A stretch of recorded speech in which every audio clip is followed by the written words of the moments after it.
Hi friends, இப்போ நம்ம ஒரு மெடலினா கப் கேக் வெர்ஷன் தாங்க இது. அதுக்கு 120 கிராம் ஜீனியை மிக்ஸி ஜாரில் சேர்த்து கொரப்பாக அரைச்சி எடுத்துக்கலாங்க. நரன்னு இருக்கணும்.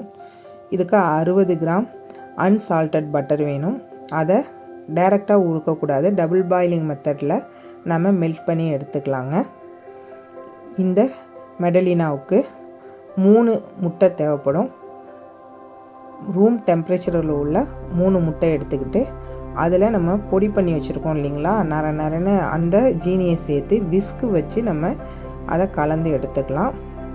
எப்பொழுதுமே ரூம் டெம்பரேச்சரில் இருக்கக்கூடிய முட்டை தான் எடுக்கணும். அதே மாதிரி பட்டரும் முன்னாடியே எடுத்து ரூம் டெம்பரேச்சர் வர வரைக்கும் அதை வெயிட் பண்ணணுங்க. அந்த வழவழப்பு தன்மை வரணும், கட்டியாக இருக்கக்கூடாது. இதை நல்லா நம்ம பீட் பண்ணி எடுத்துக்கலாம்.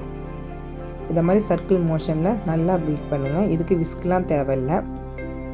ஏதாவது பிஸ்னஸ் பண்ணணும் அப்படின்னு நினைக்கிறவங்க ஹோம் பேக்கிங்கை பயப்படாமல் சூஸ் பண்ணலாங்க. இதில் நல்ல ஒரு லாபம் நமக்கு வரும். 2025 நீங்களும் ஒரு தொழிலதிபர் ஆகலாம். துணிஞ்சு இந்த பிஸ்னஸை செய்யுங்க. டார்க் எல்லோவாக இருந்தது ஒரு லைட் எல்லோவாக ஆகிட்டு அந்தளவுக்கு அடிச்சுட்டு இதில் 1 டீஸ்பூன் வெண்ணிலா எசன்ஸ் சேர்த்து அதையும் நல்லா இதை மாதிரி பீட் பண்ணி எடுத்துக்கலாங்க. சர்க்கிள் மோஷனில் நல்லா பீட் பண்ணுங்கள். இது ஒரு அடர் மஞ்சள் நிறத்தில் வந்திருக்கு பாருங்கள். இது மேலே ஒரு ஜல்லடை வச்சுட்டு மைதா 120 gram, baking powder 1 teaspoon, salt 1/4 teaspoon, இதை அந்த ஜல்லடையிலேயே இதை மாதிரி ஒன்றா மிக்ஸ் பண்ணிக்கிட்டு அப்படியே சலிச்சு எடுத்துக்கலாம். இதை மாதிரி பண்ண எங்களுக்கு வரல அப்படின்னா தனியாக ஒரு பவுலில் நீங்கள் சலிச்சுட்டு மறுபடியும் ஒரு சல்லடை வச்சு அது மேலே இதை மாதிரி ஜலிச்சு நீங்கள் எடுத்துக்கலாம். இப்போ விஸ்கை வச்சு நடுவில் அப்படியே சர்க்கிள் மோஷனில் நம்ம மிக்ஸ் பண்ண ஆரம்பிக்கலாங்க. இதை போட்டு அங்கே இங்கெல்லாம் போட்டு பெரட்ட வேண்டாம். அப்படியே நீங்கள் ரவுண்டாக அப்படியே சர்க்கிள் மோஷனில் அதை பீட் பண்ணிங்கன்னா அது நல்லா மிக்ஸ் ஆகி வந்துடும். இந்த அளவுக்கு வந்துடணுங்க. சூப்பராக இருக்கும் இந்த மெடலினா. இதில் நம்ம மெல்ட் பண்ணி வச்சுருக்க பட்டரை சேர்த்துடலாம். பட்டரை சேர்த்துட்டு நல்லா மிக்ஸ் பண்ணிக்கலாங்க. எல்லாம் ஒன்றா மிக்ஸ் ஆகி வரணும். அந்த அளவுக்கு விஸ்கை வச்சு நல்லா நம்ம மிக்ஸ் பண்ணிடலாம். இந்த அளவுக்கு வரணுங்க. இப்போ இதை அப்படியே நம்ம கரண்டியால் எடுத்தும் ஊற்றலாம். அப்படி இல்லைன்னா லாங் பைப்பிங் பேக் இருக்குது பாருங்கள். இது பெரிய பைப்பிங் பேகு. இதை ஒரு டம்ளருக்குள்ளேயோ இல்லை இதை மாதிரி ஒரு கிண்ணத்துக்குள்ளேயோ ஓப்பன் பண்ணி வச்சிடுங்க. வச்சுட்டு இப்போ நம்ம ரெடி பண்ணி வச்சுருக்க பேட்டரை இதில் ஃபில் பண்ணிக்கலாங்க. அந்த பேட்டரை எடுத்து இது ஃபுல்லாக ஊற்றி நம்ம எடுத்துக்கலாம். இல்லை நான் கரண்டியாலே ஊற்றிடுவேன் அப்படின்னாலும் ஓகே, அதனால் ஒன்றும் பிரச்சனை இல்லை. எதுவும் இல்லைங்கிறதுக்காக நம்ம வருத்தப்பட வேண்டாம். இருக்கிறத வச்சு நம்ம சிறப்பாக செய்யணும். அதுதான் நம்மளோட திறமை. இப்போ இந்த பைப்பிங் பேக்கை லாஸ்ட்டு மேல் பக்கத்தில் நல்லா ஒரு முறுக்கிட்டு ஒரு முடிச்சு வேணாலும் போட்டுக்கலாம். அப்படி இல்லைன்னா ஒரு ரப்பர் பேண்டு போட்டு எடுத்துக்கலாங்க. இது கப் கேக் ட்ரே.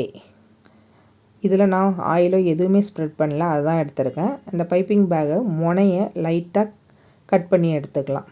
எடுத்துட்டு இப்போ இந்த ட்ரேயில் 1/2 கப்புக்கும் குறைவாக 1/4 கப்பும் கொஞ்சம் அதிகமாக ஊற்றி எடுத்துப்போம். ஃபுல்லாக எல்லாத்துலேயும் நம்ம ஊற்றிடுவோங்க.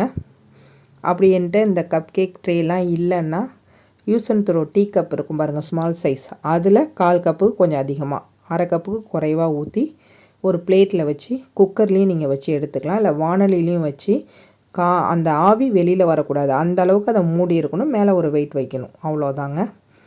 இது ஃபுல்லாக இப்போ நம்ம ஊற்றிட்டோம். இதை 10 நிமிஷம் 170 டிகிரி ப்ரீஹீட் பண்ண அவன் உள்ள வச்சுருங்க. வச்சுட்டு 170 டிகிரியில் 15லேருந்து 18 நிமிஷம் பேக் பண்ணுற டைம். அதுக்குள்ளே அது சூப்பராக பேக் ஆகி வந்துடும். 170 டிகிரி 15லேருந்து 18 நிமிஷத்துக்குள்ளே அது பேக் ஆகிடுங்க. அந்தளவுக்கு டைம் செட் பண்ணிக்கோங்க. இப்போ நம்மளோட மெடலினா சூப்பராக ரெடி ஆகிட்டு இதை இப்போ நம்ம வெந்திருக்கான்னு பார்க்கலாம். ஒரு டூத்பிக்கோ இல்லை கம்பியோ வச்சு பாருங்கள். ரொம்ப கரிஞ்சிடக்கூடாது. கலர் லைட்டாக ப்ரௌன் ஷேட் அடிக்கணும். அந்த அளவுக்கு வெந்தால் போதும். இதில் ஒட்டில் பாருங்கள். இப்போ நம்மளோட மெடல்லாம் சூப்பராக ரெடி ஆகிட்டுங்க. இதை எடுத்து நம்ம ஆற வச்சிடலாம். கேக்காக இருந்தாலும் சரிங்க, ப்ரௌனி எதுவாக இருந்தாலும் எடுத்து உடனேயே நம்ம அதை டிமோல்ட் பண்ணக்கூடாது. ஆற விட்டதுக்கு அப்புறம் தான் பண்ணணுங்க. அப்போ தான் அது நல்லாயிருக்கும். இங்கே பாருங்கள், நம்மளோட ட்ரே ஆறிடுச்சு. இப்போ இதை நம்ம எடுத்துக்கலாம்.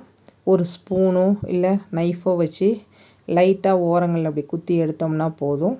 ஏன்னா இதுவே நான்ஸ்டிக் மாதிரி தான் இருக்கும், அதனால் அழகாக வந்துடும்.